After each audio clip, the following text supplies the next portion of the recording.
잘 나중에 정리하시면 됩니다. 넘어가시고. 그 다음에 그 교재는 뭐 크게 지금 뭐 볼 건 없다 했죠. 그리고 그 어차피 교재 다 있는 거예요. 요 내용들도 그냥 PPT 그냥 참고하시면 되고요. 그 프린트 그냥 보시면 되겠죠. 172페이지 교재는 거기에 이제 부가징수가 나오긴 합니다. 얘도 신고납부죠. 그죠? 취등록세 신고납부잖아요. 그죠? 그럼 얘도 자 얘가 등기할 때 세금을 내는 거잖아요. 그러면 등록세는 등기하기 전에 낼까요? 하고 나서 낼까요? 항상 세금은 선불입니다. 세금을 내야지 등기를 해주는 거죠. 그러니까 세금을 내야 등기해 주니까 얘는 언제까지 한다? 등기 등록하기 전까지 신고 납부를 하셔야 됩니다. 여러분 세금을 내셔야 등기를 해준다. 그 얘기죠. 그 얘기고. 이게 똑같아요. 나머지는 요거는 지금 안 보셔도 돼요. 추가 신고 납부는 나중에 이 내용이 좀 약간 복잡하거든요. 그러니까 원칙적인 얘기만 잘 보시면 돼요. 등기 등록 하기 전까지 신고하고 납부를 하시면 된다. 그죠? 자 보시고 그 다음에 여기 있죠. 이 3번 있죠. 얘가 아까 말씀드린 되게 중요한 얘기예요. 이건 꼭 기억하셔야 돼요. 나중에 시험에도 굉장히 잘 나와요. 왜냐면 얘가 등록세에만 있는 특징이거든요. 등록세에만 있어요. 지금 뭐라고 되어 있어요? 신고 기한까지 신고를 하지 않았대. 자, 여기까지 딱 자르면 신고 안 했으니까 얘는 원래 뭘 부과해야 돼요? 가산세. 그런데 얘는 뭐 했다고요? 납부를 했대요. 신고를 하지 않은 납부를 했대. 그럼 납부했어도 원래는 신고 불성실 가산세 부과를 해야 되는데 얘는 뭐래요? 신고하고 납부한 거로서 신고 불성실 가산세를 적용하지 아니한다. 이게 되게 중요한 개념입니다. 꼭 기억하셔야 돼요. 얘는 등록세에만 있어요. 다른 데는 없어요. 그죠? 오로지 여기만 있어요. 근데 가끔 취득세고 엮여서 막 문제를 내거든요. 그런 건 없고요. 이 중요한 특징입니다. 아까 제가 세 개는 꼭 기억하신다 했죠. 그 세 개 중에 하나가 얘예요. 시험이 굉장히 잘 나와요. 정답으로도 최근에도 여러 번 나왔어요. 뭐 어떻게 내요? 이렇게 내요. 신고하지 않고 납부하면 신고하고 납부한 거로 보지만 뭐 가산세는 부과한다 이렇게 되든가 아니면 신고하고 납부한 거로 봐 신고불성실 가산세 100분의 50을 경감한다 이런 식으로 내버려요. 그럼 틀렸거든요. 근데 그 100분의 50이 참 그게 문제예요. 왜? 공부 좀 하다 보면요 100분의 50이라는 말 되게 많이 나와요.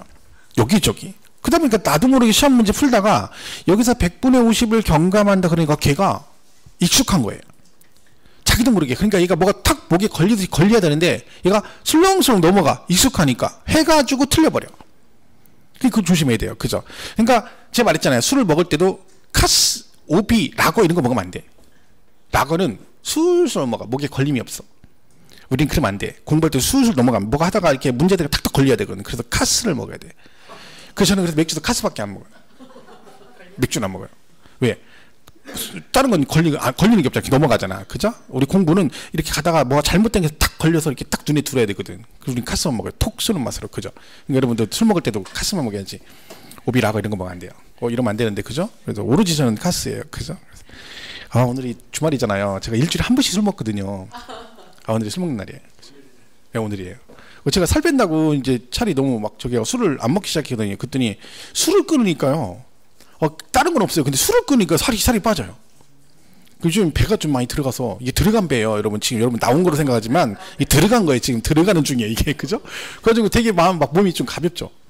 근데 주말에 또 술을 먹으니까 되게 기분 좋은 것 같아요. 근데 많이 안 먹어요.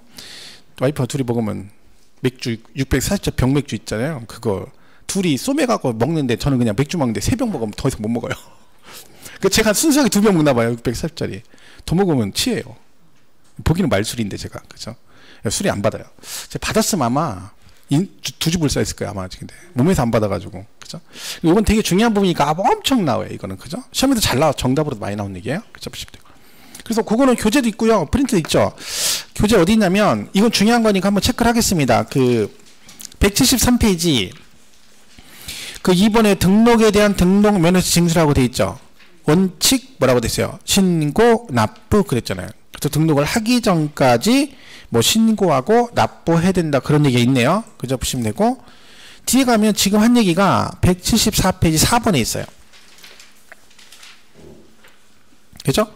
그 1부터 3까지 규정에 따른 신고 의무를 다하지 아니한 경우에도 등록 면허세 산출색을 등록을 하기 전까지 뭘 하면 납부를 하였을 때는 1부터 3까지 규정에 따라 신고를 하고 납방으로 본다. 이 경우 신고하고 납방으로 보니까 무신고 가산세 및 과소신고 가산세를 부과하지 아니한다.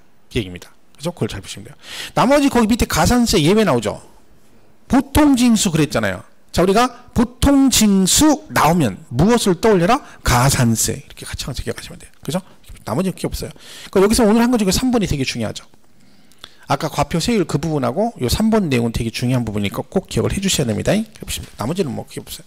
그죠? 비과세는요, 이거 나름 안 할 건데, 얘가 희한한 게 뭐냐면, 얘가 4번 있죠? 여기 이제 시험에 나왔었는데, 계속 비과세는 제가 제일 많이 나와요. 근데 강의할 때도 저기 희한하게 많이 나온다고 했거든요? 올해 시험에도 나왔어요. 지금 하나가 나오면 꼭 얘가 나와요. 이걸 왜 내는지 모르겠어요. 무덤과 이에 접속된 부속 시설 부지로서 뭐 그렇게 지목이 묘지인 토지에 대한 등록은 뭔다? 비과세인다. 그러니까 지목이 묘지에 돼요. 묘가 있는데 지목 자체가 묘지인 토지가 있어요. 그거를 등록할 때는 뭐 해준다? 비과세 해준다고. 이게 제일 많이 나왔어요. 4번에. 또 올해도 출제됐더라고요. 올해 또 지문에 나왔어요. 그죠? 저건 나중에 보시면 돼요. 비과세는 크게 중요한 거 아니고. 그죠? 단독으로는 안 나와요. 쟤는 지문 하나 나오지. 나오면. 그죠? 나머지는 뭐 크게 볼 거 없어요. 지금은 다 똑같은 얘기니까. 자, 재산세가 중요합니다. 이제 왜? 다른 이유 없고요. 문제 세 문제 나와요. 그죠? 올해도 세 문제 나왔고 내년에도 세 문제가 나오겠죠. 그죠? 자, 얘는 이제 보유 관련 조세입니다. 앞에 거 한 건 취득 관련 조세고 이젠 보유 관련 조세예요. 여러분 이게 우리가 취득 관련 조세가 취등록세잖아요. 보유 관련 조세가 재산세하고 종부세죠. 양도 이렇게 돼 있잖아요. 그러니까 이걸 우리가 취득 관련 조세 그러고 얘를 보유 관련 조세예요. 그러다 보니까 문제를 낼 때 뭐 비교하는 문제를 만약에 내잖아요. 그럼 얘랑 둘이 비교하는 거야 항상. 그리고 얘는 얘끼리 비교하는 거야. 그래서 올해 시험에도 취등록세 비교하는 문제가 출제됐죠. 최근에 나왔었고. 그럼 만약에 얘가 나왔다. 그러면 비교를 얘랑 또 해요. 다른 이유는 없어요. 같은 취득 관련 조세고 같은 보유 관련 조세이기 때문에 그래요. 그러니까 앞전에 두 개 배운 건 취득 관련 조세고 지금부터 현재 하는 재산세와 종합부동산세는 뭐다? 보유, 가지고 있을 때는 보유 관련 조세 그런다는 거죠. 그래서 그 기획에는 우리가 항상 기억할 게 이 재산세는 재산세하고 누구랑 항상 연관되어 있다? 종부세하고 연상되어 있습니다. 연관되어 있습니다. 그러니까 기본적으로 종합부동산세는 모든 기준이 누굴 따라간다? 재산세를 따라갑니다. 왜냐하면 재산세를 낸 사람 중에서 종합부동산세를 내기 때문에 그래요. 항상 연관성이 있다 보시면 돼요. 그래서 일단 얘가 보유 관련 조세 이렇게 돼 있습니다. 자, 그러면 이제 보시면 얘가 이렇게 돼 있어요. 그러면 똑같아요. 이거 뭐 나중에 보시면 되고. 특징은 뭐 지금 크게 볼 거 없고요. 자, 여기서 잘 보세요. 이게 오늘 되게 중요한 얘기예요. 재산세 요 개념을 잘 이해하셔야 돼요. 그러니까 여기서 출발을 잘 하셔야 뒤에 내용도 이해가 되는 거예요. 그죠? 자, 과세 대상이 5개예요. 재산세는 이렇게 5개. 자, 그 중에 이 2개는 신경 안 써도 돼요. 그러니까 선박 항공기도 재산세를 내긴 합니다. 하지만 시험에서 쟤를 정답으로 내진 않아요. 왜? 쟤는 부동산이 아니기 때문에 그렇습니다. 그러니까 우리는 결론 이 3가지를 잘 보셔야 돼요. 그죠? 근데 여기 보시면 여기 뭐라고 돼 있어요? 물건별 과세라고 돼 있어요. 물건별. 자, 이게 무슨 뜻이에요? 재산세를 과세할 때 얘네들은 그 부동산 하나하나 각각에 대해서 재산세를 과세한다는 얘기죠. 그죠? 그런데 예외적으로 뭐가 있다는 거야? 별도 합산, 종합 합산 대상 토지는 뭐 한다고요? 합산한대요. 자, 그러면 이 개별, 물건별, 개별 과세와 합산 과세란 말을 잘 구분하셔야 돼요. 그러니까 이런 걸 나중에 묶어가지고 같이 시험을 내거든요. 시험 문제 낼 때. 자, 재산세는, 지방세는 물건 중심이기 때문에 물건 하나하나에 대해서 과세합니다. 그러니까 지방세 3개 배우잖아요. 취득세, 등록세, 재산세. 그죠? 그 중에 전부 다 물건별 과세인데 합산 과세가 딱 들어간 게 뭐밖에 없어? 재산세밖에 없어요. 예를 들면 취득세를 만약에 취득세를 내잖아요. 그럼 여러분이 아파트를 3채를 취득했다 쳐봐요. 그럼 취득세 부과할 때 내가 만약에 동시에 오늘 3개를 샀어요. 그럼 취득세 부과할 때 그 3개 합해서 한꺼번에 세금 계산하지 않죠. 그 각각에 대해서 그죠? 마찬가지예요. 재산세도 갖고 계시면 그 하나하나에 대해서 따로따로 계산해요. 그런데 누구만 예외다. 재산세 중에 요 2개만 토지 중에 합산을 해요. 그러니까 요 개념을 잘 기억하셔야 돼. 다른 건 없고 얘만 합산이다. 자, 그러면 토지가요. 자, 이렇게 돼 있어요. 자, 세상에 토지가 여기 토지가 3필지가 있다 쳐봐요. 그럼 이 토지 용도가 다 같진 않죠. 얘는 농사 짓고 있고요. 이 토지는 나대지고요. 그 옆에 토지는 건물 지어서 건물 부속 토지로 쓰고 있어요. 그럼 여러분 생각해 보세요. 농지를 갖고 계신 분과 나대지를 갖고 있는 사람하고 재산세를 똑같이 부과하면 누가 봐도 불합리하죠. 그죠? 나대지라는 게 뭐예요? 아무것도 없고 나자빠져 있다는 땅이 나자빠져 있는 땅이죠. 그죠? 그게 나대지잖아요. 그죠? 그리고 뭐예요? 빈둥빈둥 노는 땅 비사업용 토지입니다. 걔하고 농사 짓는 농지하고 세금이 똑같으면 안 되죠. 그래서 세상의 모든 우리나라의 모든 토지는 용도에 따라 세 가지를 무조건 구분하게 되어 있습니다. 그래서 얘가 이렇게 되어 있어요. 분리과세, 별도합산, 종합합산 이 세 개로 구분합니다. 그러면 만약에 올해 여러분이 재산세를 내셨어. 9월달에 토지분 재산세. 그럼 집에 가서 고지서 보시면 여러분 고지서에 써 있어요. 본인 토지가 세 개 중에 무조건 하나에 들어가. 그러면 분리 얼마, 별도 얼마, 종합 얼마, 토탈 얼마 이렇게 나와 있어요. 그 왜? 모든 토지는 다 이걸로 구분해서 과세라거든요. 그럼 얘는 왜 구분을 하겠어요? 세율을 다르게 적용하겠다는 거지. 그러니까 세금을 차별화되게 하겠다는 거지. 똑같이 부과하면 안 되니까. 그래서 분리과세, 별도합산, 종합합산으로 구분합니다. 자, 그러면 여기 이름 보시면 별도 합산 대상 토지라는 게 있고 종합 합산 대상 토지라는 게 있잖아요. 그죠? 그럼 여기서 말씀드렸죠. 재산세 중에 합산은 두 개밖에 없다. 그게 누구라고요? 이름 써있잖아. 별도, 합산, 종합, 합산 이 얘기죠. 그러면 분리과세 대상 토지는 같은 토지인데 합산한다 안 한다? 안 한다. 그럼 이 합산의 의미는 뭐겠어요? 이런 얘기잖아요. 이렇게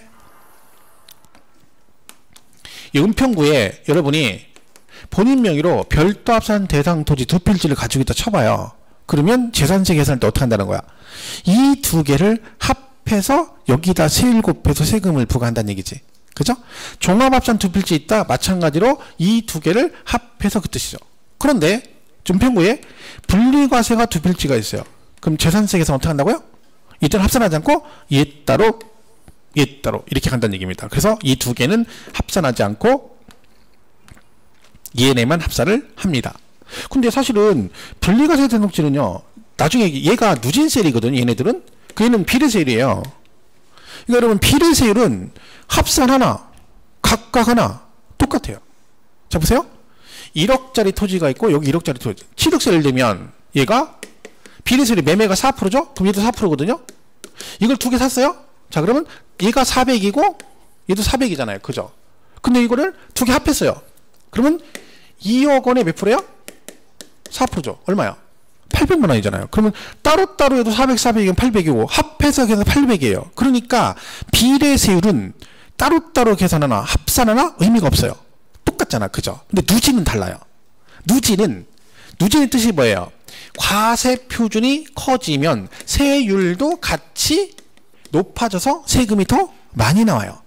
그러면 얘가요 별도일 때 1억인데 이걸 따로따로 계산할 때와 합산해서 2억 곱하기 세율할 때 걔가 더 세금이 많이 나오는 거야. 그러니까 이 합산은 얘만 합산하는 거. 누진인 애들 합산하는 거죠. 물론 부채도 누진이긴 하지만 그래요. 어쨌든 이 두 개만 합산한다는 걸 꼭 기억을 하셔야 돼요. 이런 걸 나중에 섞어서 문제를 내는 거니까. 그죠? 자 그러면 어떤 게 합산이냐 그러면 뭐만 생각하면 돼요. 이름표가 써 있잖아. 이름표를 붙여 내 가슴에 뭐라고? 합산.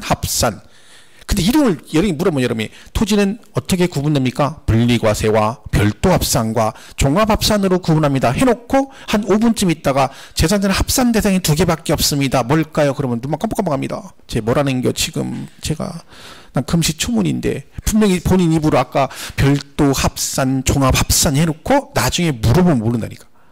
이 두 개만 합산해요. 그죠? 자, 요걸 잘 기억하세요. 그러면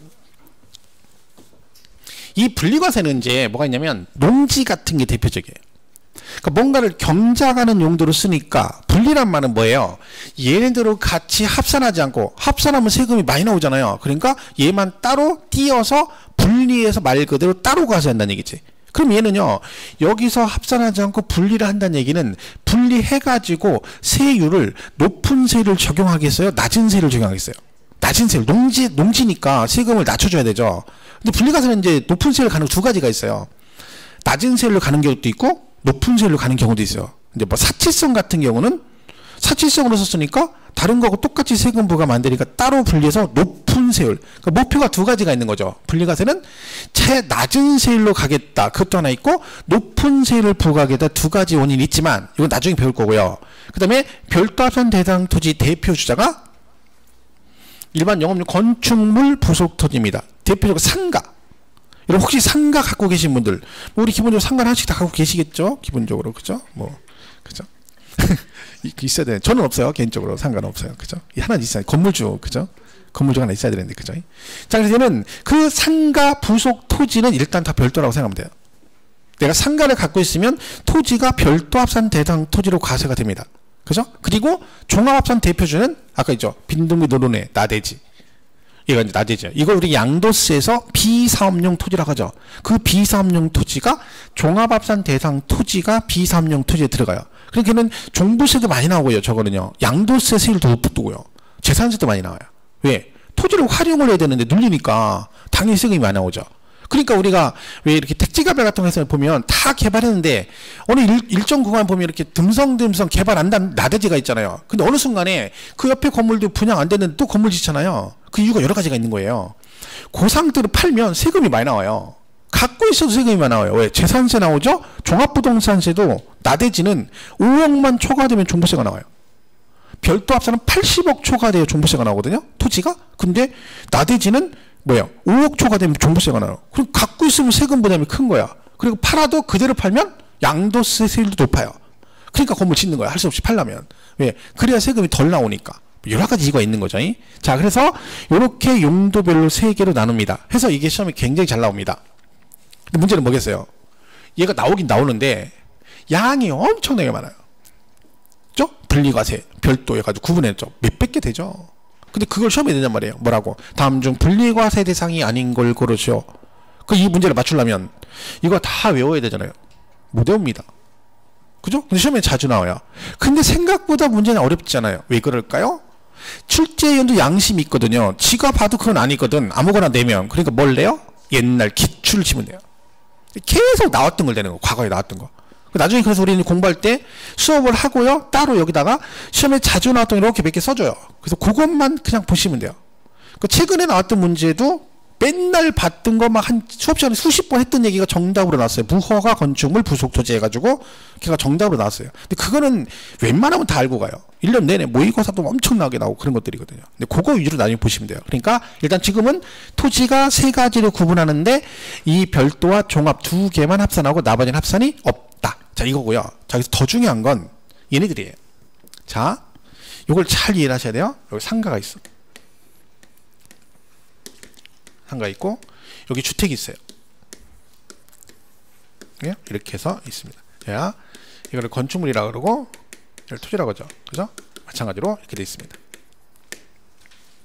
여러분 상가를 갖고 계시면 재산세가 나오잖아요. 그럼 상가를 가지고 계서 저렇게 그러면 재산세가 몇 번 나올까요? 2번 나옵니다. 상가를 하는데 왜 2번 나올까요? 자, 건축물 따로 7월 달에 건축물분 재산세 이렇게 나오고요. 9월 달에 토지분 재산세 이렇게 나옵니다. 무슨 말인지 이해가시죠? 그러니까 얘는 무슨 뜻이야? 상가를 갖고 계시면 토지 건축물을 따로따로 세금을 부과합니다. 그래서 건물 상가 갖고 계신 분은 7월 달에 건축물분 세금 내시고 9월 달에 토지분 재산세 내는 거야. 그럼 아까 이 토지분 재산세, 건물 부속 토지는 대표적으로 어디에 들어간다? 별도 합산 대상 토지에 들어가는 거예요. 자, 이게 중요한데 주택. 자, 우리 그 상식적으로 생각해 보세요. 우리 시골에 단독 주택이 있다고 쳐봐요, 여러분이. 그럼 나 뭐라 그래요? 나 시골에 주택 하나 있다 그렇게 얘기하잖아. 그러면 제가 그 주택 파실 거예요? 팔 거예요. 얼마인데요? 1억이래요. 시골에 있으니까. 그래요 하고 1억에 계약하려니까 뭐라 그래요? 토지 가격은 따로 주셔야 되죠. 그럽니까? 아니지. 보통 우리가 일반적으로 주택 그러면 딱 떠오를 때 건물만 말하는 게 아니라 뭣도 포함해서, 그죠? 토지를 포함해서 주택을 하잖아요. 세법도 마찬가지예요. 재산세는요, 주택을 과세할 때 얘네들하고 달라요. 얘는 항상 이 2개를 합한 과세 표준에다가 여기다 세율을 곱해서 세액을 산출하도록 돼 있어요. 이게 제일 중요한 얘기예요, 지금은. 이걸 가지고 문제를 많이 내는데 되게 많이 틀려요. 자, 잘 보세요. 주택은 토지 건물을 따로따로 하는 건 절대로 없다. 어떤 경우는 따로 없어요. 무조건 두 개 합해서 한꺼번에 세금을 계산한다. 이게 되게 중요해요. 자, 근데 이런 경우 있죠. 얘가 이렇게 된 거예요. 주택인데 건물은 내 건데 토지는 을 거예요. 무슨 얘기예요? 남의 땅에다가 집을 지었어요. 이럴 수 있죠. 자, 그럼 이때 토지와 건물의 소유자가 서로 다르죠? 자, 이때 그럼 재산세, 주택분 재산세 계산할 때 이 토지 건축물을 따로따로 계산할까요? 두 개를 합해서 계산할까요? 명의가 다를 때는. 제가 뭐라 했어요? 어떤 경우든 주택은 따로따로 있다 없다? 없다니까요. 없어요. 그러니까 이런 거 틀리는 거 이런 거 맨날 나 얘기하는데 시험이 뭐라고 해요? 토지 건물 소유자가 다를 경우에는 토지 건축물 각각의 과세 표준에 세율을 적용한다? 그럼 땡 틀렸는데 본인이 혼자 생각하는 거죠. 그래, 명의가 주인이 다른데 세금을 같이 계산하면 안 되지. 따로따로 해야지. 이렇게 가는 거야. 쉽게 얘기하면 그런 걸 시험 문제 내는 거예요. 기출로 많이 나와요. 근데 그걸 우리가 틀리는 거야. 그러니까 이런 건 이해를 잘하면 문제 하나를 맞추는 거거든요. 그러니까 난이도 있는 게 중요한 게 아니라니까 여러분. 기본적인 상을 잘 기억하셔야 되는 거야. 그죠? 그러니까 얘는 그러면 어떻게 돼요? 다른데도 한꺼번에 세금을 계산하죠. 해서 얘가 만약에 50만 원 나왔다. 그럼 여기서 우리 앞전에 총론에 배웠던 안분이란 말이 여기에 적용이 되는 거예요. 왜? 서로 다른데 세금은 한꺼번에 계산했죠. 그럼 이 50만 원을 주인이 같으면 상관없는데 다르니까 나눠서 내야 되잖아. 근데 세금은 한꺼번에 계산했잖아요. 그럼 뭐 해야 돼? 안분해야죠. 우리 배웠죠? 금액을 안분할 때는 뭘로 한다? 금액을 기준으로 안분하는데 이때 금액은 공시가격. 얘 지방세니까 그걸 뭐라고 한다겠죠? 시가 표준액 그런 거죠. 그럼 연결되는 거예요. 그래서 한꺼번에 계산은 이 금액을 토지 건축물의 시가 표준액 비율로 안분한다. 이렇게 가는 겁니다. 그래서 이 납세 의무자 할 때도 이런 식으로 안분해서 낸다. 이렇게 가는 거지. 그리고 항상 이 개념이 되게 중요한 거예요. 그러면 우리 세법은요. 재산세는 이 주택을 제외한 나머지는 다 토지 건축물 따로따로 과세를 하겠죠. 그러니까 공장 갖고 있다. 그럼 공장 건축물은 건축물분, 토지는 토지분 이렇게 되는 거죠. 이해 가시죠? 이게 제일 중요한 개념이에요. 자, 그럼 잘 보세요. 이게 왠지 되면 여러분 우리 세법은요. 주택이 주예요. 무조건 주택이 주예요. 모든 세제 정책은 주택에 맞춰 있지 상가나 토지에 맞춰 있지 않아요. 여러분 대표적으로 우리 양도세 맨날 얘기 나오잖아요. 뭐 어쩌고저쩌고 나오죠. 뭐 조정대상지 어쩌고 그게 다 뭐 얘기하는 거야? 주택 얘기하는 거예요. 그죠? 여러분 서울에 상가를 내가 여러 개 가지고 있다고 해서 걔가 중과세 되고 그런 거 없습니다. 토지 중과세는 비삼용지 빼고는 그건 전국 다니까 그거 빼고는 없어요. 그러니까 조정대상지 어쩌고서 관련된 건 다 주택이에요. 그럼 어떤 분이 선생님 분양권하고 입주권 걔도 주택과 연관돼 있잖아요. 그러니까 걔도 같이 중과세가 되는 거야. 그거 외에는 중과세 없어요. 그러니까 모르는 분들은 막 양도세 중과세 한다니까 막 집 몇 주택 그러니까 막 나 상가 2개 있는데 하나 팔려고 그러는데 선생님 이거 중과세 되는 거 아니에요? 안 돼요. 걔는 뭐가 아니야? 주택이 아니에요. 얘도 죄가 주가 되는 거야. 주택이. 자, 그럼 보세요. 여기서 파생된 얘기가 뭐가 있냐면 자, 주택은요. 이걸 두 개를 한꺼번에 계산하죠. 근데 상가는 건물 7월, 토지 9월에 내죠. 자, 그럼 이건 무슨 효과가 있는 거야? 결국 얘네들은 세금을 나눠서 내는 효과가 있죠. 왜? 어쨌든 일부는 7월 달에 내고 일부는 9월에 내잖아요. 근데 주택은 그렇게 못 하잖아요. 왜? 항상 한꺼번에 계산하잖아. 그럼 얘하고 얘가 형평성이 안 맞죠. 누구는 어쨌든 분산 내는 효과가 있는데 나는 맨날 한꺼번에 다 내. 그래서 뭐가 있는 거야? 너는 얘네처럼 이렇게 따로따로 과세는 못하지만 한꺼번에 세금을 계산했으니까 어떻게 해라? 이 세금을 반절은 제가 7월 9월에 내니까 너도 반절은 몇 월달에 내고 7월에 내고 반절은 9월에 내라는 거죠. 그래서 얘는 세금 자체를 2분의 1은 7월달, 2분의 1은 9월에 내는 거예요. 그래서 주택은 두 번 고지서가 나오는 거예요. 그래서 우리 프레임카드 붙을 때 7월달에 건축물 그리고 주택 1기분, 2분의 1 이런 식으로 나와요. 9월달 가면 9월은 토지분 재산세 주택 2분의 1 이렇게 나온 거야. 왜 그런다고요? 주택은 세금 자체를 어떻게 한다고요? 반씩 나눠서 7월 9월에 2분의 1씩 냅니다. 그 이유가 뭐라고요? 이런 것 때문에 그런 거죠. 그럼 여기서 또 문제가 뭐예요? 어쨌든 주택은 하나인데 고지서는 두 번 나가잖아요. 그럼 비용도 많이 들고 일거리도 많아지죠. 그래서 내가 주택을 갖고 있는데 5,000원 나왔어. 재산세가. 그럼 2,500원은 7월 달에 2,500은 9월달. 이건 누가 봐도 좀 불합리하죠. 그래서 짜잘한 금액은 한꺼번에 부가징수 하자가 또 여기 있는 거야. 이것 때문에. 그 짜잘한 금액이 얼마냐면 20만 원 이하 이렇게 나오는 거예요. 뒤에 이제 나와요. 그러니까 재산세가 20만 원 이하로 나오면 한꺼번에 2분의 1씩 안 하고 한꺼번에 부가징수 할 수 있다. 이렇게 되는 거죠. 자, 이거를 제일 많이 시험에 내는 게 뭐겠어요? 이거 안 나왔겠어요? 엄청 많이 나왔죠.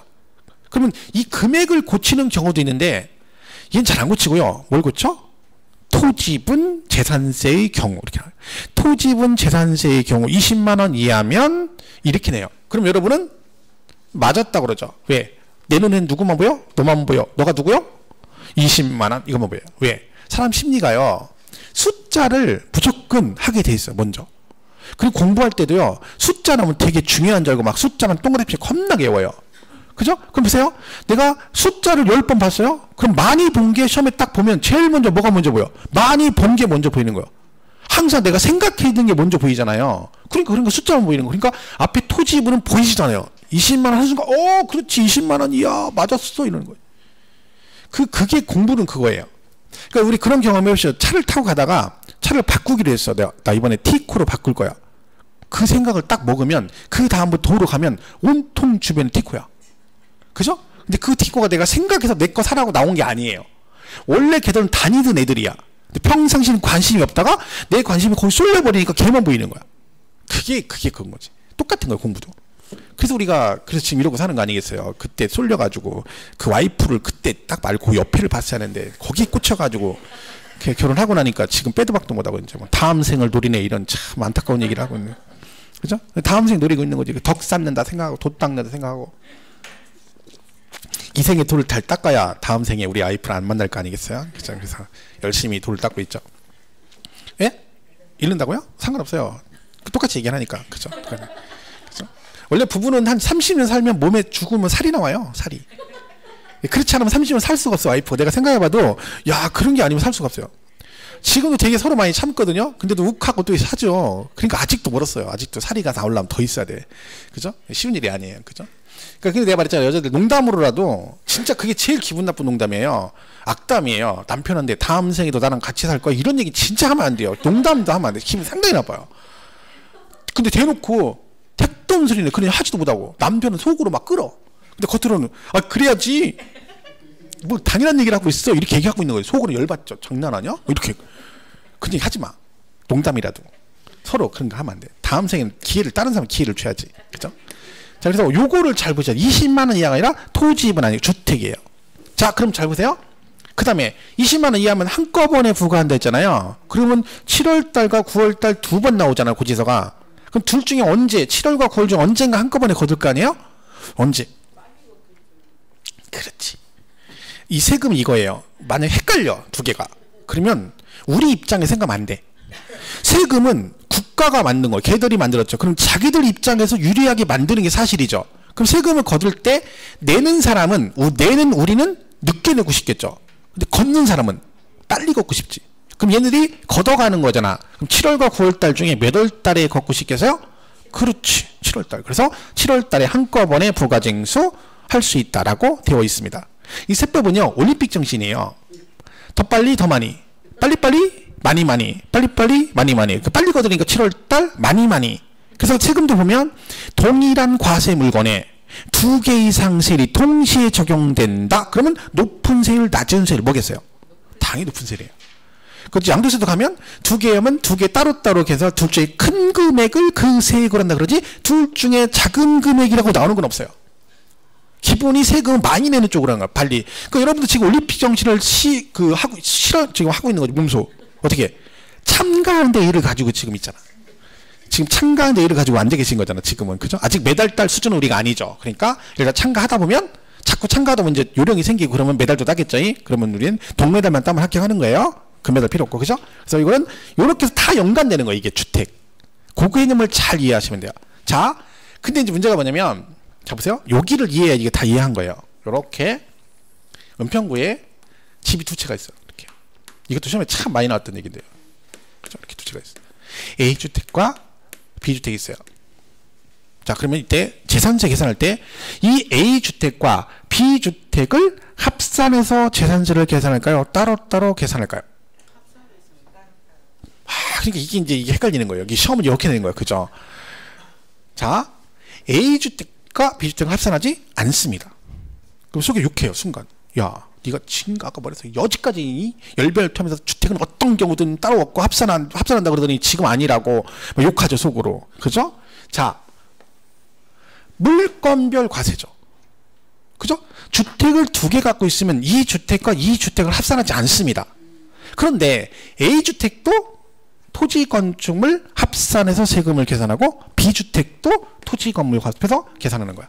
그러니까 합산은 요 얘기를 하는 거지 이 주택과 주택을 합산하는 건 아니에요. 그러니까 요 차이를 잘 모르고 가는 거야. 대충 하고 가는 거야. 대충 합산했어. 그러니까 시험에는 이런 걸 내는 거예요. 몇 년 전에도 다음 중 틀린 걸 고르시 이걸 냈어요. 동일 시군에 2 이상의 주택을 소유한 경우, 그럼 이 얘기잖아. 은평구에 2개 이상의 주택을 소유한 경우는 그 주택의 과세 표준을 합한 과표의 세율을 적용한다. 땡, 틀렸죠. 그죠? 왜? 얘하고 얘는 합산하지 않습니다. 그게 정답이었어요. 근데 이건 여러 번 나왔던 얘기예요. 그러니까 내년 시험에도 언제든 나올 수 있는 여지가 있는 거지. 근데 여러분은 요 말하고 요 말을 헷갈리면 안 되는 거야. 무슨 말인지 이해가시죠? 그러니까 요것만 잘 기억하면 돼요. 주택은. 주택끼리는 합산하지 않습니다. 근데 그 주택 자체는 토지와 건축물 구성이 되어 있기 때문에 그 토지 건축물은 따로따로 계산하지 않고 2개를 합산해서 계산한다. 알겠죠? 요거만 잘 기억하시면 돼요. 그래야 나중에 안 헷갈려요. 이걸 시험에 섞어내는 거예요. 2개를. 그럼 여러분 왔다 갔다 하는 거야. 이해를 잘 못하니까 어떤 때 맞고 어떤 때 틀리고 그러는 거죠. 운 좋으면 맞추는 거야. 왜? 나는 무조건 합산한다고 외우고 있는 거야. 근데 이걸 냈어. 그럼 맞아. 근데 이걸 내면 같은 합산이 틀려. 근데 몰라. 왜 얘는 맞았고 얘는 틀렸는지. 왜? 확인 안 하거든요. 시험지 딱 보면 뭐예요? 시험 보고 나면 그 시험지 막 찢어버리죠. 열받아가지고 모의고사고 막 점수 안 나왔거든. 그러면 안 되죠. 모아놨다 다시 봐야 돼. 그런 사람이 공부를 잘하는 거야. 딱 시험 보고 나면 그게 왜 맞고 틀렸는지를 확인하는 게 되게 중요해요. 그 작업만 잘하면 안 떨어져요. 근데 여러분은 보통은 시험 보면 막 집어내 문제 막 던져 모의고사 보면 막 확 찢어버려. 막 무엇을 상상하든 상상하는 이상한 점수가 나오죠. 3월달에 모의고사 보면 막 목표가 몇 점이라고 저는 만인이 아니고 초보자니까 막 40점 택돔 소리 하고 있어요. 자기가 3월달이니까 40점이 목표래. 어림도 없는 얘기입니다. 40점 무려 16개입니다. 16개 못 맞습니다, 여러분. 16개 같은 소리가 있네. 단단히 나와, 단단히. 막 8개, 9개 막 이렇게. 난 충격받지 마세요. 9개. 나는 8개, 민법 8개 맞았는데 옆에 친구는 막 32개. 돌아버리죠. 이 사람은 틀린 개수 쓰는 거야.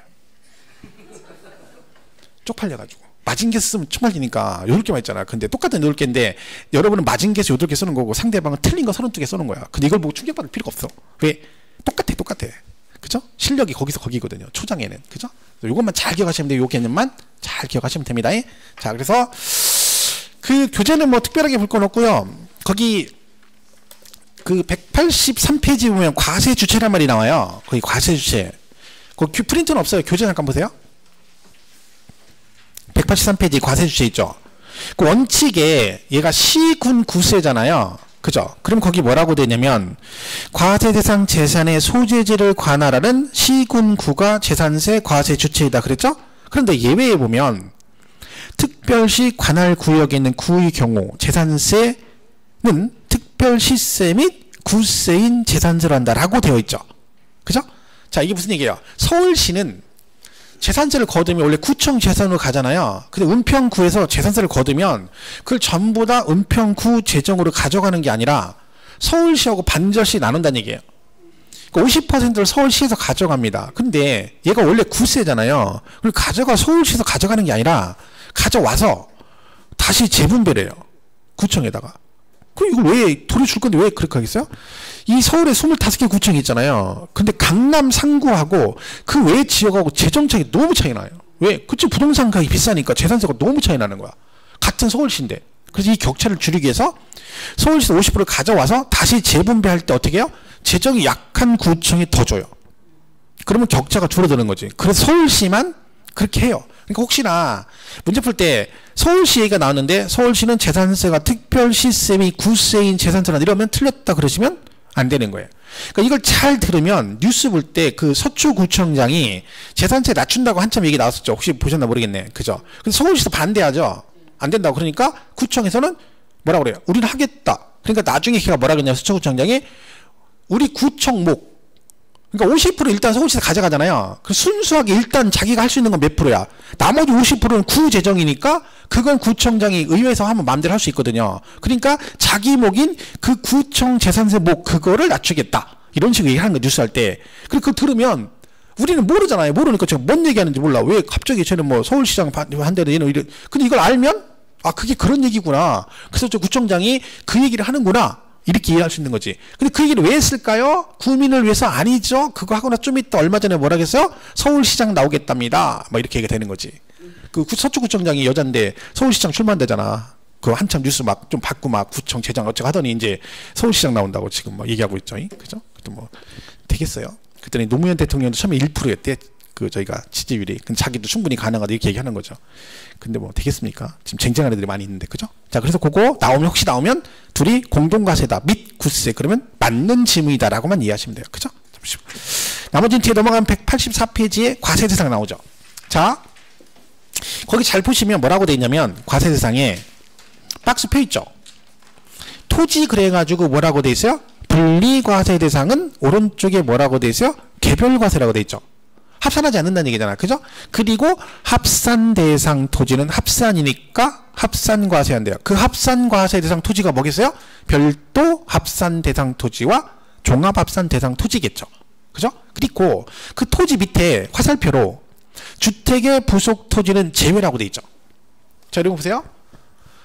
거기서 저 토지에 주택의 부속 토지는 제외한다. 그게 무슨 뜻일까요? 주택은요 항상 토지 건물을 합해서 한꺼번에 세금을 계산한다 했잖아요. 그러니까 저 토지분이라는 얘기는 뭐예요?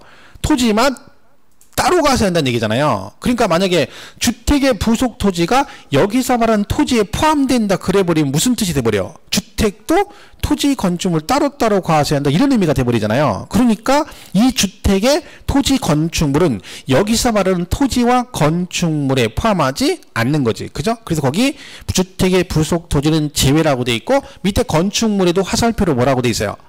주택의 건물은 제외에 간다. 왜? 걔네들은 토지 건축물을 통합해서 한꺼번에 과세하기 때문에 그렇습니다. 자, 그런 얘기다. 보시면 되겠죠?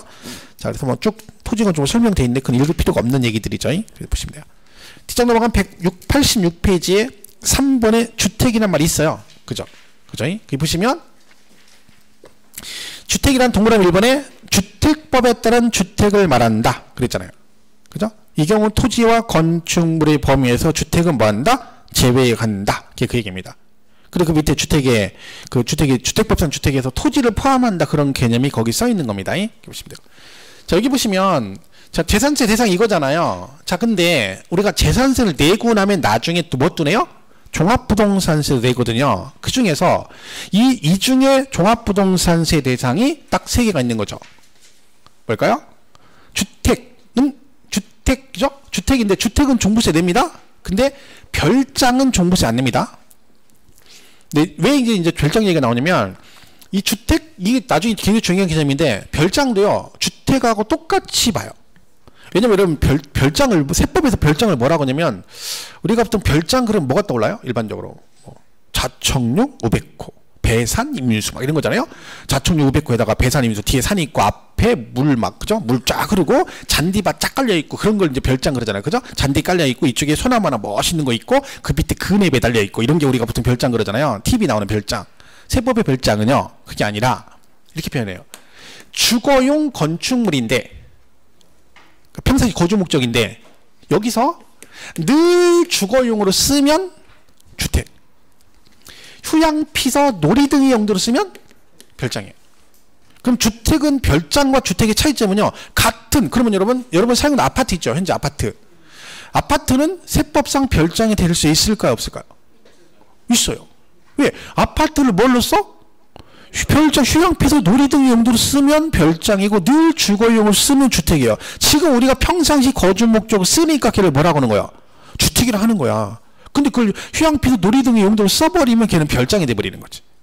그러면 여러분이 아파트를 갖다가 별장으로 쓴다 그러면 그때는 중과세가 돼버리는 거잖아요. 그죠? 그러면 속으로 그죠? 야, 내가 그걸 별장으로 쓰니 어떻게 알아? 모르겠죠. 그죠? 그 판단을, 그렇다고 그걸 별장할 때 실제로는 잘 모르겠지. 왜? 구청 공무원이 여러분이 누군가 세금을 왔는데 나한테 민원 넣어가지고 막 짜증났어. 그래 찍혔어. 그래가지고 내가 너 두고 봐. 그래놓고 그 별장 그 구청 공무원이 밤마다 잠복 근무해. 너 내가 와가지고 밤마다 와가지고 불 켜있나 나한테 그래 101동 102로 너 죽었어. 그래가지고 1년 12달 오늘 불 안 들어왔고 이거 확인합니까? 그랬더니 1년 중에 얘가 며칠밖에 없었어? 그럼 너는 별장이야? 이럽니까? 그런 거 안 합니다. 그죠? 그거 안 하지. 그럼 만약에 의심이 가면 하겠죠. 근데 보통 뭘로 하겠어? 제일 좋은 건 그 사람이 평상시 거주하는지 뭘 가지고 안 가도 확인할 수 있는 방법이 있죠. 그렇지. 전기나 수도나 가스를 쓰는 걸 봤더니 매달 마지막 주 주말에만 써. 근데 그게 계속 반복이 돼. 그럼 의심 가죠. 그럼 그땐 조사를 가는 거지. 가가지고 경비 아저씨한테 여기 101동 101호 아저씨 얼마 만에 한 번씩 오니까 그럼 뭐라고 그래요? 경비 아저씨가 저분은 한 달에 한 번씩 오는데 올 때마다 사모님이 바뀌어요. 막 이런 얘기를 막 해주겠죠. 막 자세히 얘기는 아내들 얘기를 하니까 그죠? 뭐 그렇게 얘기해주겠죠. 그 사람 잘못한 거지. 눈치가 없는 거지. 저 같으면 그 정도면 경비 아저씨한테 갈 때마다 뭐 이렇게 사다 드리고 천원 호두 과자 사다 주고 담배도 함부로 갖다 주고 그러는 거지. 그래야 나중에 안 하던 얘기도 잘 포장해서 얘기해 주는데 평소에 얼마나 그랬으면 그분이 아내들 얘기를 올 때마다 사모님이 바뀌어 이런 얘기를 하겠어요. 그럼 별장이 되는 거지. 그죠? 그렇게 될 수가 있어요. 그러니까 얘는 과세 방법이 누구랑 똑같다는 거야. 주택하고 똑같다. 이게 되게 중요하죠. 그래서 뒤에 가면. 그럼 별장도 과세할 때 주택하고 똑같다는 얘기는 별장을 과세할 때 토지 건축물 따로따로 계산한다는 건 한꺼번에 한다는 얘기야. 그렇죠. 한꺼번에 계산한다는 거죠. 그럼 별장과 주택의 차이는 딱 하나밖에 없어요. 세율만 달라요. 얘는 사치성이니까 세율이 나중에 재산세 4%를 내요. 이것만 다르고 나머지는 똑같아요. 그래서 이걸 항상 기억하셔야 돼. 그래서 주택은 종부세를 내는데 별장은 종부세를 안 내요. 왜? 별장은 재산세가 4%가 나와요. 굉장히 높죠. 이게 굉장히 고율이거든요. 그래서 얘가 재산세를 너무 많이 냈어요. 4%. 근데 12월 달에 또 보유세인 종부세를 또 내래요. 그럼 별장 가진 사람 죄진 건 아니잖아요. 너무 세금이 과중이 되잖아. 그죠? 과중이 되기 때문에 세금 재산세가 고율로 과세가 되는 애들은 종부세를 안 냅니다. 그래서 별장은 종합부동산세 대상에서 제외가 돼요. 그럼 나중에 종부세 문제 풀 때 주택은 종부세 대상이다. 밑에 별장은 제외. 이런 지문이 실제 시험에 출제가 되는 겁니다. 그래서 이 개념이 중요한 거예요. 별장은 주택하고 똑같다. 과세 방법이 다 똑같고 뭐만 틀리다고요? 세율만 다르다. 요거를 잘 기억하시면 돼요. 그죠? 그리고 이제 토지는 분리별도 종합인데 아까 말씀드렸죠? 분리가선 종부세 안 내요. 그럼 결국 여기서 종합부동산세 내는 건 3개밖에 없네. 뭐예요? 얘하고 주택하고 별도합산, 종합산 이 3개만 종합부동산세 대상입니다. 별도합산, 종합합산, 주택 이 3개만 종부세를 내요. 나중에 세율 할 건데 얘가 세율이 비례세율과 누진세율이 있거든요. 재산세는. 근데 재산세 중에 누진세율이 딱 3개 있거든요. 그 3개가 얘네들이에요. 얘네 셋. 이 3개만 누진이고 요 누진인 3개 얘들이 나중에 뭐가 되는 거야? 종합부동산세 과세 대상이 되는 겁니다. 그래서 이걸 시험에 보면 공부를 계속하면 재산세가 종부세 대상이 3개야. 주택, 별도, 종합. 근데 얘는 다 세율이 뭘로 돼 있어? 누진으로 돼 있어. 3개만. 그럼 얘들이 종부세 대상이야. 이렇게 공부했는데 작년 시험 문제 뭐 나왔어요? 작년에 다음 중 누진세율 적용 대상인 것을 모두 고르시오 라고 나왔어요. 그럼 왜 냈겠어요? 다 비례인데 재산세만 누진이 3개 있어요. 요 3개. 그 이걸 낸 거야. 그럼 이거는 맞춰야 되는 거예요. 왜요? 이게 누진인데 얘가 나중에 종부세 대상이란 말이에요. 종합부동산세 과세 대상. 그러니까 저거는 맞춰야 되는 문제였거든요. 사실은 작년에. 그죠? 그래서 이렇게 3개만 내고 건축물은 종부세 안 냅니다. 내가 빌딩을 가지고 있는데 빌딩 건물만 한 1,000억 가. 그래서 안 내요. 그죠? 얘는 다른 세금을 내기 때문에. 나중에 이거 많이 틀리는 거야. 나중에 종부세에서 건축물은 종합부동산세 대상이냐 물어보면 갑자기 고민을 하기 시작합니다. 이게 말이야 비싼 건데 종부세를 내야 되는데 내나 안 내나 막 고민하는 거지. 근데 제가 물어보죠. 그러면 종합부동산세 대상은 뭐가 있나요? 그러면 별도합산, 종합합산, 주택이요. 이렇게 얘기를 하죠. 그리고 시험 문제는 뭐야? 건축물은 종합부동산세 대상이다. 그럼 갑자기 고민하기 시작하는 거야. 안 내요. 3개만 내. 뭐라고요?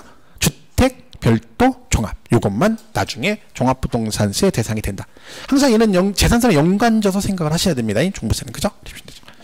자, 이렇게 보시면 되고. 그 다음에 이거는 뭐 보시고요. 이것도 뭐 크게 지금 보실 건 없고요.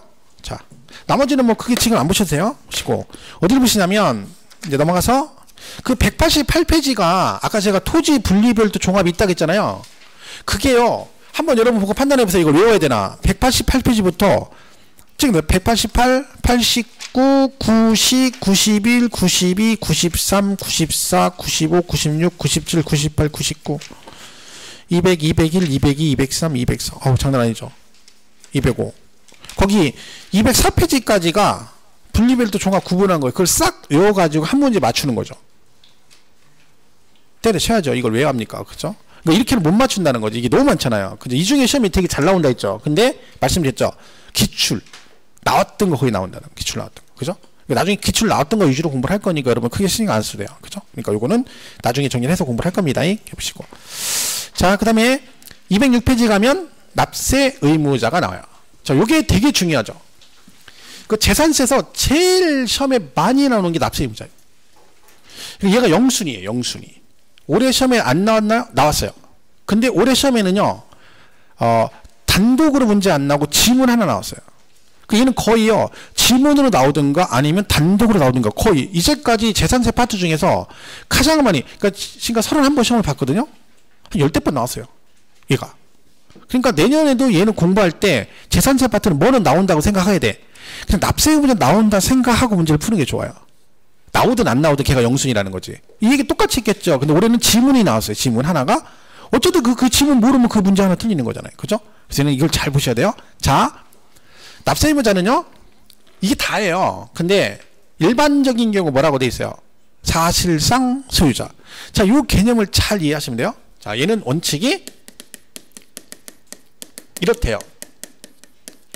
그럼 얘는 기준일이 항상 언제예요? 과세, 기준일, 현재, 실제 소유자죠. 재산세는 이날이 언제다? 6월 1일 그랬잖아요. 그러니까 무조건 재산세는 6월 1일 기준이죠. 그럼 내년도 재산세는 여러분 누가 낸다고 했어요? 내년 6월 1일 현재 소유자가 세금을 내는 겁니다. 그죠? 그렇죠? 그러니까 얘는 실제 소유자. 자, 이 말은 뭐예요? 등기와 관계없이 누가? 실제 소유자가 세금을 낸다. 그 얘기잖아. 그죠? 자, 이 말을 잘 이해하세요. 자, 여기 공부상에 등기부상 소유자가 있어요. 자, 여러분 볼 때 보통 일반적으로 우리가 부동산을 소유하는 형태는 실제 소유자와 등기부상 명의자가 일치합니까? 서로 다릅니까? 보통 일치하죠. 내가 주인이고 내 명의로 하잖아요. 그럼 둘이 일치하면 이걸 따질 필요가 없죠. 어차피 내가 실제 소유자하고 공부상 둘이 일치하는데 굳이 누구도 할 필요가 없는 거지. 자, 근데 우리 법에 사실상 소유자를 원칙으로 한다는 얘기는 어떤 경우를 말하겠어요? 이 뭔가로 인해서 얘네 둘이 서로 달라졌을 때 그 얘기죠. 그럼 누구를 실질과세 원칙에 따라 사실상의 소유자를 납세 의무자로 하겠다는 뜻이에요. 그럼 어떤 경우에 공부상의 소유자와 실제 소유자가 달라지느냐? 자, 이런 얘기입니다. 이렇게 원칙적 납세 의무자가 누구라고요? 6월 1일 현재 이렇게 돼 있죠? 자, 그럼 어떤 경우 변동사의 생기를 보겠습니다. 자, 얘가 갑하구리 매매를 했어요. 둘이 이렇게 매매를 했어요. 그죠? 매매를 했는데 그러면 계약서를 쓰겠죠? 그죠? 근데 계약서의 잔금 날짜가 이렇게 쓴 거야. 5월 31일 이렇게 썼어요. 자, 그럼 잘 보세요. 자, 을이 지금 취득을 했죠. 그럼 문제는요, 이 을이 재산세에서 몇 월 며칠에 실제 소유자가 되는 거 되게 중요해요. 왜? 날짜 하루 차이로 뭐가 달라져요? 납세 의무자가 달라지기 때문에 이거를 어영부영하면 나중에 혼란이 생기니까 법으로 정해줘요. 그러니까 이런 경우는 이날을 얘가 이날 현재 실제 소유자가 된 걸로 보겠다 정해줘야 되잖아요, 법적으로. 자, 그럼 얘는 뭘 가지고 판단하냐면 취득세 취득 시기를 따라가요.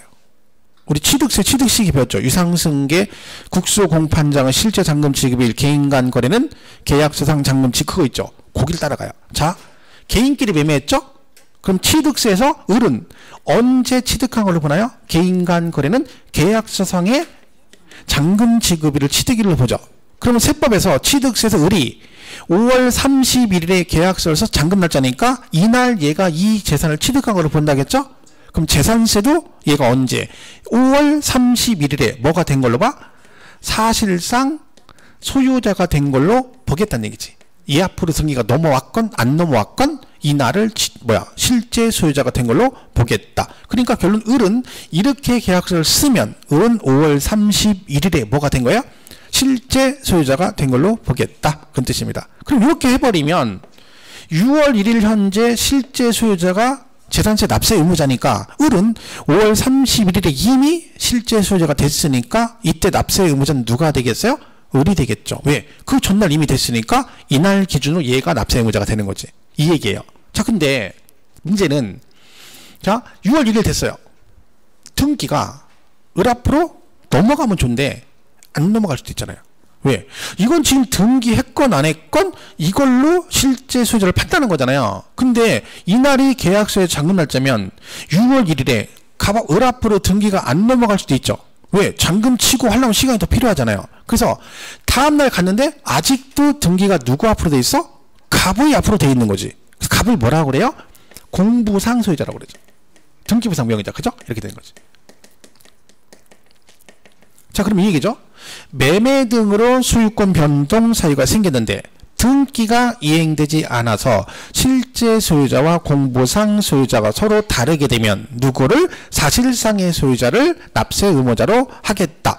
요 달라졌다는 얘기가 요런 케이스를 말하는 거예요. 그럼 여기서 이제 누가 기라는 거야? 실제 소유자 을이 납세 의무자다. 이런 뜻입니다. 여기까지 이해가세요? 얘가 실제 소유자 이런 의미예요? 자, 이 상태에서 그러면 등기부상 명의자는 갑으로 돼 있고 실제 소유자는 을이에요. 세금은 을이 내는 게 맞죠. 자, 이 상태에서 은평구에서 재산세 부과를 하겠죠. 누구한테 재산세가 나올까요? 갑한테 나옵니다. 원래 을이 내야 되잖아요, 법적으로. 근데 세금을 갑한테 부과합니다. 왜 그럴까요? 그렇지, 모르잖아. 이건 둘이 매매한 거잖아. 등기는 안 넘어갔지. 그러면 은평구에서는 얘네 둘이 매매했는지 안 했는지 알 수가 없죠. 둘이 매매를 했는지, 어디서 계약서 돌다방에서 만나가지고 쌍화차를 먹었는지, 쌍화차에 노린자 띄었는지 안 띄었는지 알 게 뭐예요? 그죠? 몰라. 그러니까 세금 부과하려 보니까 아직도 누구 앞으로 돼 있어? 갑 앞으로 돼 있어? 세금을 얘한테 부과합니다. 누가 지금 억울한 거야? 갑이 억울하죠. 왜? 법대로 하면 누가 내야 되는데? 을이 내야 되는데 얘한테 세금이 났잖아. 그럼 얘는 억울하지. 자, 그럼 갑이 세금을 안 낼 수 있는 방법이 있겠죠. 왜 은평구는 갑한테 세금을 부과했다고요? 이 사실을 모르니까. 알면 을한테 부과하겠죠, 법적으로. 그죠? 자, 그럼 이 사실을 알게 하면 되지. 뭐요? 이 변동 사실을 가서 알려주면 돼요. 전문용어로 가서 일러. 누가 가서 일러요?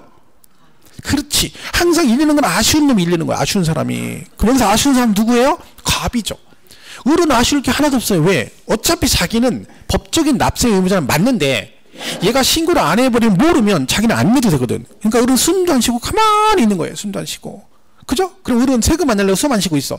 언제까지 숨을 안 쉬고 있어야 될까요? 계속 안 쉬면 세금 안 내다 죽을 수 있죠. 그래서 얘가 가서 변동 사실을 신고를 하겠죠, 갑이. 자, 그럼 신고를 며칠 안에 해야 되느냐? 우리 재산세 날짜가요, 주로 10일하고 5일이 나와요. 10일하고 5일이 주로. 근데 이거는 이러지 마시고 뭐 이렇게 이해하면 돼요. 과세권자 시군구가 있고요. 납세 의무자 우리가 있죠. 서로 이제 뭘 할 거 아니야, 왔다 갔다. 그죠? 그러면 시군구에서 나한테 뭘 보내고 통지하는 것도 있고 우리가 얘한테 가서 뭘 신청하는 것도 있겠죠, 서로. 그죠? 그러면 과세권자가 우리한테 뭘 할 때는 5일, 우리가 얘네한테 할 때는 10일이에요. 날짜를. 그러니까 여러분이 은평구청에 가서 뭘 신청하고 막 하는 것들은 10일 안에 하는 거고, 반대로 걔네들이 우리한테 뭘 보내고 통지하는 건 며칠? 5일. 자, 변동사실 신고해야 되죠. 누가 하는 거야? 우리가 하는 거요? 과세권자가 하는 거요? 우리가 하는 거죠. 우리가 하는 거잖아. 그럼 며칠 안에 신고해야 돼? 그렇죠. 10일 안에. 10일. 그 10일 안에 신고하는 날짜. 그죠? 10일. 자, 예를 들어볼게요. 물납이라는 게 있어요. 물납. 뒤에 가서 배우는데, 물납은 세금을 물건으로 세금을 내는 거예요. 근데 물납은 무조건 안 해주겠죠. 왜? 물건으로 세금 내 물건에 하자가 있을 수 있죠. 그래서 여러분 물납을 신청해서 허가를 받아야 물납이 가능해요. 자, 그럼 물납을 신청을 해야 돼요. 날짜가 있어요. 자, 물납은 납부기한 몇 일 전까지 신청을 해야 될까요? 신청 누가 하는 거예요? 우리가 하는 거지. 우리가 하는 거니까 납부기한 몇 일 전까지? 10일 전까지 물납을 신청하면 되죠. 그죠? 그럼 신청받은 은평구에서 물납을 해줄지 말지를 결정해서 허가 여부를 결정해서 통지를 해줘요. 통지를 며칠 안에 해줄까요? 그렇죠. 5일 안에 해줍니다. 자, 불허가 통지가 나서 불허가. 야, 이건 안 돼. 물건에 하자가 있어. 그러면 다른 걸로 바꿔서 다시 한번 변경 신청이 가능해요. 며칠 안에. 변경 신청 누가 하는 거야? 우리가 하는 거잖아. 불허가 나서 우리가. 그것도 10일이죠. 그러니까 그렇게 가면 돼요. 자, 고지서 나오죠. 고지서 여러분. 재산세 고지서 나오죠. 자, 고지서는 누가 누구한테 보내는 거야? 과세권자가 우리한테 보내는 거죠. 자, 고지서는 납기 시작하기 몇 일 전에 보내야 된다? 그렇죠. 5일 전. 납기 개시 5일 전에 발부해요. 그럼 5일 전이에요. 근데 그 5일도 많이 나와요. 뭐 10일도 나오고 10일이라고 나오고 그렇죠. 그러니까 이거는 그렇게 이해하시면 돼요. 우리가 가서 막 하는 거는 10일 안에 하는 거고 걔네가 우리한테 보내고 통지하는 건 5일 안에 한다. 이렇게 날짜는 이렇게 정리하시면 돼요. 그러면 크게 문제는 없죠. 외우는 것보다는. 그죠? 그래서 얘도 지금 우리가 가서 신고하니까 며칠 안에요? 12일 안에. 그죠? 그러면 속으로 보세요. 그래 알았어. 내가 다른 걸로 저거는 뭐 설마 저것도 못 맞추겠어? 얘가 시험에 나왔죠. 나왔죠? 딱 해서 봤더니 10일 나온 거야. 우리가 하는 건 10일 맞았고 채점 따보니까 틀렸어. 이럴 리가 없는데? 다시 봤더니 10일. 맞아요. 확인 안 되죠? 옆에 언니한테 언니 이거 10일 맞지 않아? 언니가 뭐래? 희한하답니다. 네. 자기가 봐도 10일인데 이 답이 안 맞다는 거야. 책을 찾아봤더니 10일입니다. 희한하다는 거예요. 그러니까 어떻게 혼자는 못 오니까 둘이 손 붙잡고 저한테 오죠. 와서 선생님 여기가 10일이라고 했잖아. 예, 그랬죠. 책에도 10일인데 왜 틀렸을까요? 어디가 틀렸을까요? 여기가 틀려. 언제로부터 10일이야? 과세 기준일로부터 10일이죠. 그 예를 고치는 거야. 사유 발생일로부터 납기 개시일로부터 10일 이렇게 되는 거야. 근데 여러분 할이 두 쪽 놔도 쟤는 안 보여. 내 눈엔 누가 보인다고? 10일. 계속 읽어. 얘만 보여. 앞으로 10번 읽고 얘는 생각을 안 해. 계속 얘만 가지고 얘만 고민하는 거야. 야, 너 10일 맞지 않냐? 얘가 버려. 맞다는 거 지도 10일이. 그럼 계속 희한하네. 여기는 죽어도 안 보여. 책을 찾아도 얘가 안 보여요. 왜? 어차피 뭐만 확인하는 거야. 날짜만 확인하러 간 거잖아. 책을 보고. 그러니까 기본서도 보면 10일이라고 되니 그것만 계속 보는 거야. 그래서 우리가 틀리는 거야. 근데요, 그러면 여러분이 공부할 때 얘도 신경 써야 되잖아요. 근데 본인이 물어보면 뭐라 그래요? 선생님 저 할 때 쟤도 같이 신경 썼어요. 얘는 과세 기준일로부터 10일 안에 이렇게 했다는 거지. 근데 왜 얘만 보일까요? 얘는 한 번 하고 얘는 10번 한 거지. 그죠? 그러니까 10번 한 게 먼저 보인다 했잖아.